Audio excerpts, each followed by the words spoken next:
नाज़रीन इकराम अस्सलामु अलैकुम वरहमतुल्लाहि वबरकातुहू। अगर आप भी दारुल उलूम देवबंद की बात को मानते हैं तो इस वीडियो को लाइक कीजिए। नाज़रीन, दारुल उलूम देवबंद ने ईद उल फितर की नमाज पर एक बड़ा फतवा जारी किया है। फतवा यह है कि मुल्क में जारी लॉकडाउन और समाजी फ़ैसला बरकरार रखने की हिदायत के पेश नज़र दारुल इफ्ता की तरफ से नमाज जुमा से मुताल्लिक़ हिदायत हासिल की गई थी।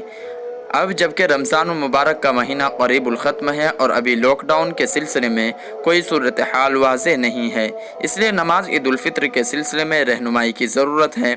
अगर लॉकडाउन का सिलसिला इसी तरह बरकरार रहा तो नमाज ईद उल फितर की अदायगी का क्या तरीक़ा होगा, रहनुमाई फरमाई जाए।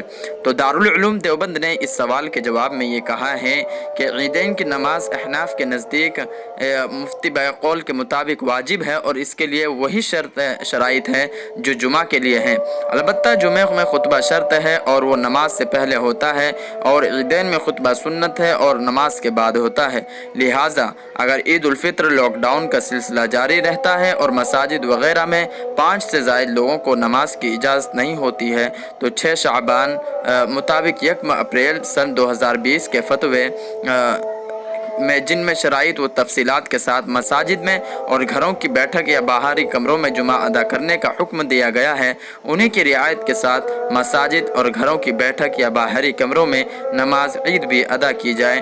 और जिन लोगों के लिए नमाज ईद की कोई सूरत न बन सके, उज़्र व मजबूरी की वजह से उनसे नमाज ईद माफ़ हो जाएगी, लिहाजा उन्हें परेशान होने की ज़रूरत नहीं है। अलबत्ता ये हज़रात अगर अपने अपने घरों में इनफरादी तौर पर 2 या 4 रिकात चाश्त की नमाज़ पढ़ ले तो बेहतर है, क्योंकि जिन्हें ईद की नमाज़ ना मिल सके उनके लिए फ़ुक़हा ने 2 या 4 रिकात चाश्त की मुस्तहब करार दी है।